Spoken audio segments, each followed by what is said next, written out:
Mediterranean versus vegan, who will win this time? Hey everybody, it is I, your coach Melanie Black, and today we are going to be talking all about the Mediterranean diet versus the vegan diet. Which one is better for you? Well, that depends on a couple of things, and we're going to get right into it, weeding out all of the various inconsistencies and problems and pros and cons. We're going to weigh out all the pros and cons of both Mediterranean and vegan diet. So let's get right into it. So if you already know what these diets are, you probably have been looking at them either primarily for health reasons, general health reasons, and or for weight loss reasons. So those are the two primary reasons that I'm going to talk about tonight in this live stream.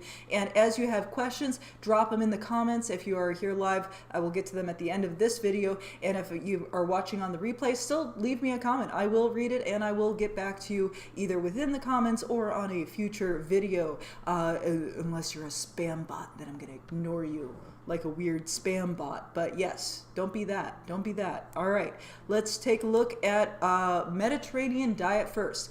Now, Mediterranean diet, my major beef with this diet is, as a sports nutritionist, I want to know how much, right? How many grams of protein, fat, carbohydrate? Neither of these diets will tell you that. So let me get that straight right off the bat. Now that said, the things that are on a Mediterranean diet are generally going to be lots of fruits and vegetables, a lot of whole food, whole grains, some dairy, a little bit of dairy, little bit of meat, little bit of fish, a little bit of red wine, and mostly fruits, vegetables. Now, part of the reason for the fact that this diet plan is rather vague is because it's not really just one diet, right? I mean, we're talking about the type of food people eat in this whole big old region here, and there's a lot going on. You've got Spain, you've got Italy, you've got Turkey, you've got Egypt. There's so much going on in here that it would be difficult to pinpoint the one perfect Mediterranean diet, but there's a lot of commonalities that these areas have, these regions have, in that they are mostly plant and whole grain based and include some fish and a little bit of meat. Some fish and a little bit of meat and a little bit of dairy, like yogurt, that kind of thing. So the Mediterranean diet, it does notably have little to no saturated fats, except for maybe the occasional bit of meat that goes in there, but that's not a staple part of the diet. We're talking unsaturated fats like olive oil, some of those beautiful omega-3s that you find in your fish, which are wonderful for you. Little bit of dairy has some saturated fat in it, but again, that's not a staple part of the diet. That's just a wee bit. The most of the diet is going to be fresh vegetables, fruits, fresh herbs, and whole grains. And this would include things like whole grain bread and whole grain pasta to some degree, as well as nuts and olives. So there's a lot going on with this diet, and it is this diet that I think was rated one of the best among medical professionals because it is encouraging so much whole food. So this is part of the reason why it definitely is wonderful for health to eat all of these great vegetables, fruits, lentils, legumes, beans, getting the primary protein source from fish, which has those omega-3 fatty acids in it, and relatively less from your chicken, beef, that kind of thing, your land mammals.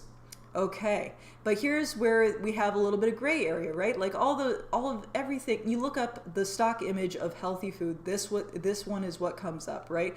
But where is that gray area? That's the thing where when it comes to Mediterranean, it can be a little bit tricky, right? So some of these are right off the bat like, oh yeah, fruits, vegetables, definitely a little bit of cheese, sure, eggs, pizza. Well, yeah, sometimes pizza can be Mediterranean. Candy, not really, but like maybe if you have just a little bit with wine, and this is where it gets to be kind of a slippery slope. Oh, These French fries, what if they're fried in olive oil instead of, saturated fat? Does that make them Mediterranean at this point? So the big problem that I have with Mediterranean diet isn't the food selection, it's that there's so much gray area about how much of each food to get. And of course, when I'm doing a meal plan for somebody and I am giving them exact measurements on their proteins, fat, and carbohydrates, Mediterranean diet is a wonderful, easy, simple diet to follow when you're following one of my meal plans, because it does have all those beautiful fruits and vegetables, which the average person needs about 25 grams of fiber per day, which most adults fall woefully short on. So the Mediterranean diet will definitely give you that fiber between the beans, the plants, all of that stuff. And getting sufficient protein on this diet depends on what your activity is, right? For somebody who's working out, I generally will recommend more protein. For somebody who's trying to lose weight, I will recommend more protein. And for somebody who is sedentary and not trying to lose weight, I'd recommend less protein. And the problem with the Mediterranean diet is it doesn't give you exact amounts. It just says a little bit of meat.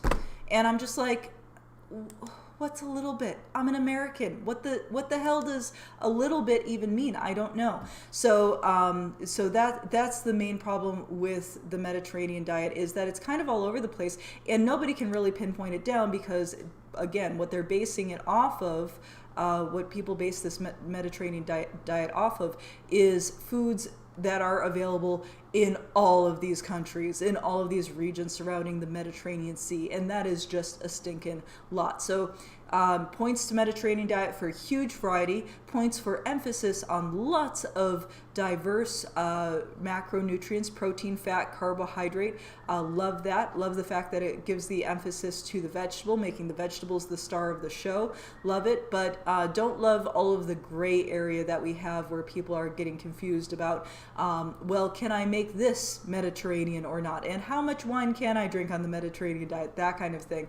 And the answer is always like, oh, a little bit. And it's like, does that mean once a week, once a day? I don't know. So as a sports nutritionist, I always like to have the macros counted out. But as a base for food selection, yeah, Mediterranean, 2 thumbs way up. Absolutely. Mediterranean is awesome.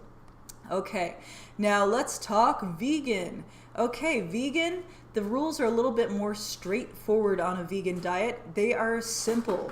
Vegan diet, no animals allowed. No animals and no animal products. We'll get to vegetarian diet in a different, who's it?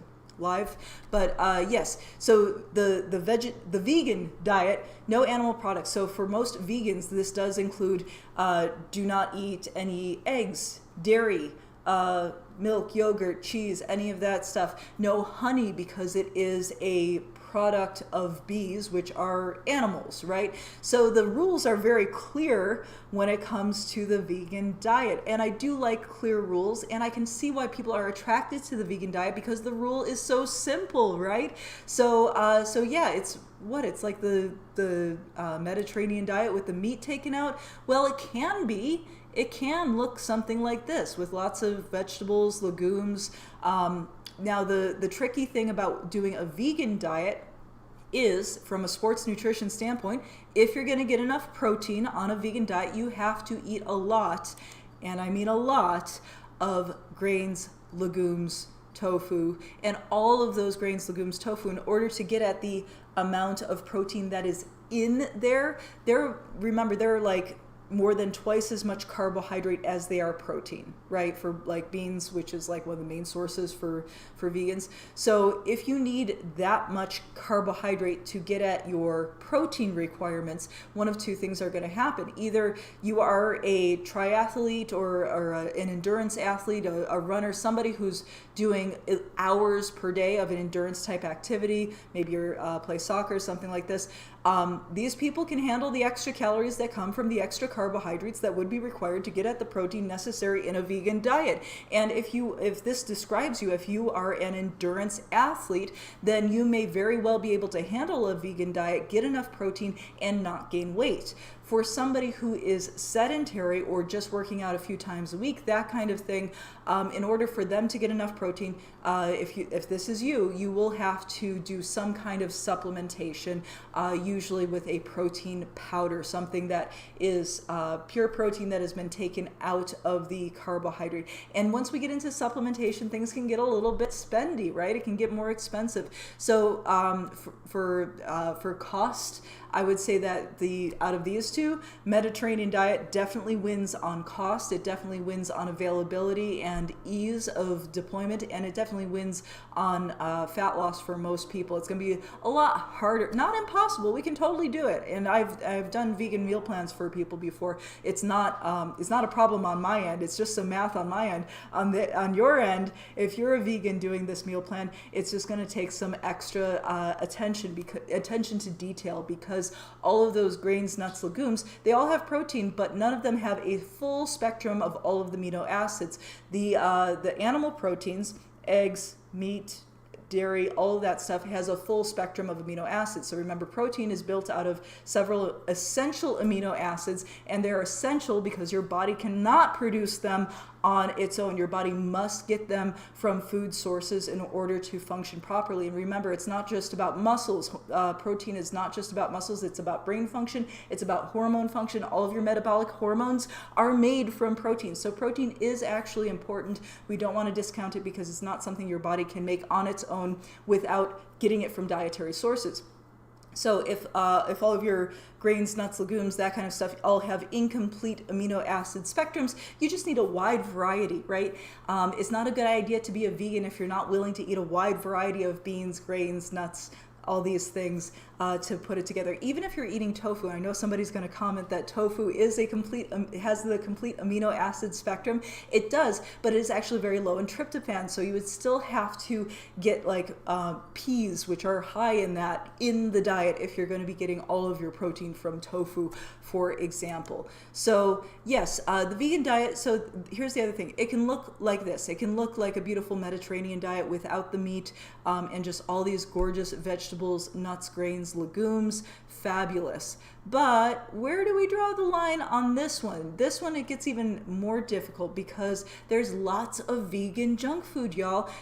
There's like fake vegan cheese, so you can have vegan pizza, vegan donuts, bagels, French fries, vegan veggie burgers, ketchup, and if you're having like mostly plants and then a little bit of this, some of this stuff, probably not going to be too bad for you health wise, would probably plateau your diet right quick. But what about this picture?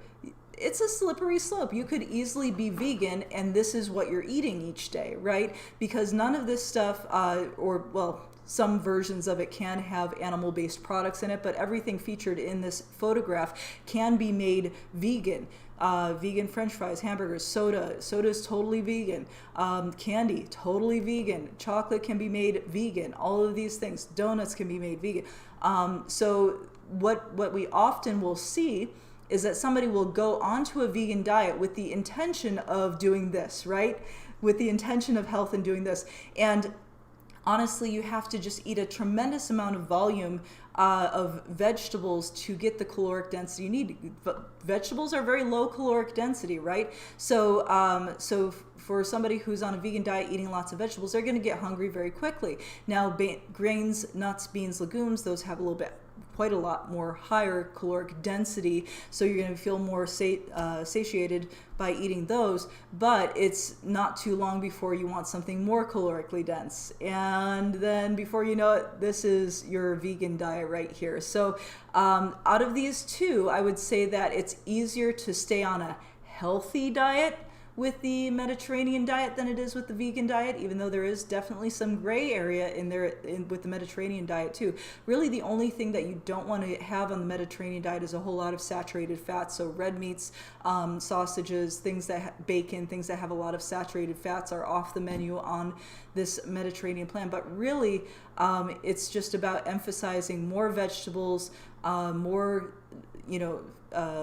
for the protein, you're having fish and olive oil, and it's nice because you can look up recipes, traditional recipes from these areas. So the Mediterranean diet is nice because it's got a little bit of history with it, right? You can one of my absolute favorites is making tabbouleh. So there's all kinds of wonderful Spanish, Italian, Turkish dishes that you can make, Egyptian dishes that you can make that are wonderfully healthy. But then again, some others not so much, right? So it is in large part, the food choices that you make have to be at least somewhat tempered with how much of this stuff am I going to eat, right?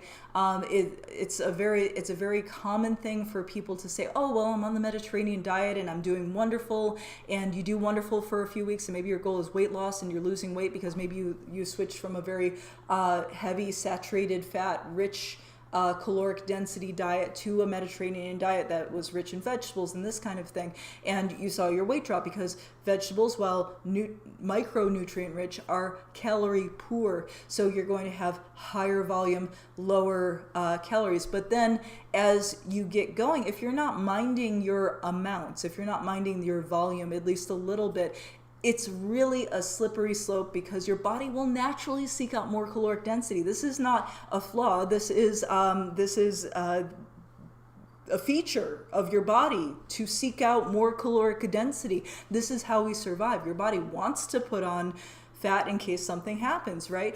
It's your security deposit. That little jelly roll around your belly is your security deposit to some degree. So your body will naturally seek out more calorically dense foods, which is why fatty foods are delicious, right? So if you're on a Mediterranean diet, you may end up finding yourself like, oh, I'm having more and more hummus, which is very calorically dense. It's got lots of olive oil, tahini, beans in there. So very calorically dense. You start having hummus with everything, you're packing on the calories. You start having a glass of wine every other night, and now you're packing on the calories from the alcohol, which isn't doing you any good macronutrient wise.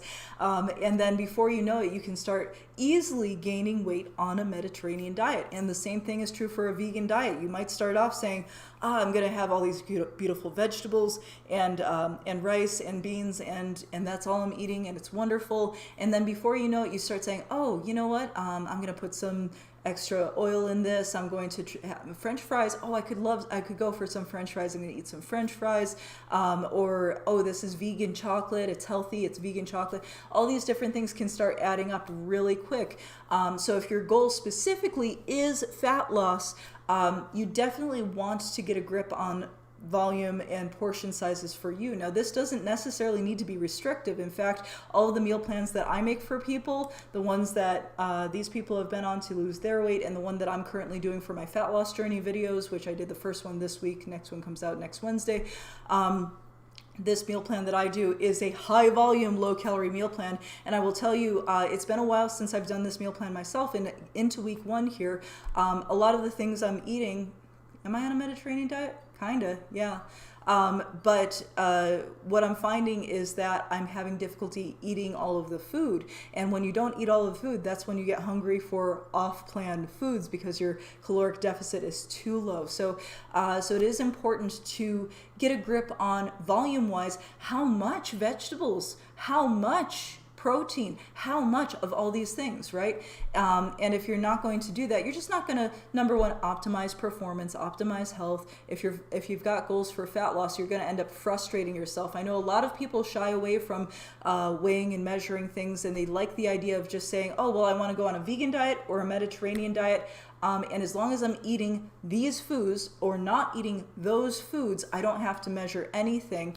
That might be true after you've gotten a grip on what your portion sizes actually look like, what the amount of food you should be eating for your activity actually looks like, and that can change over time too. So like I said, if somebody's extremely active, it's a lot easier to do a vegan diet because they can handle all that extra beans and legumes to get all their protein from. So when it comes to nutrition stuff, size matters. Out of these two, vegan versus Mediterranean, I think they're both kind of wonderful in their own way, but I would say that it's probably easier and more beneficial and healthier for most people to do the Mediterranean diet. So for that reason, out of these two, I'm going to give the winner to the Mediterranean diet. If you are interested in another diet review like this one, I did one last week on paleo versus keto, and you can find out in that one what I thought. So see if you can sense a theme running through these diet versus diet videos. If there's another diet versus diet that you would like me to review, please go ahead and drop them in the comments below. I would love to hear from you. Let me know which diets you're curious about, how they stack up against each other, that kind of thing. I love this stuff. I think it's fascinating. So yeah, like, subscribe, all that good stuff. It helps me out a lot when you like, subscribe, and comment. So I appreciate that. I appreciate you. And if you want more coaching with me, you can go to www.thenerdgym.com. Join our Patreon membership at the level that is right for you. We do live online classes. We do nutrition. For December, we are accepting 5 people into our challenge level, which has extra accountability, as well as, of course, the custom meal plan and the new classes, all the things. In any case, have an awesome night, and I will see you on the next one.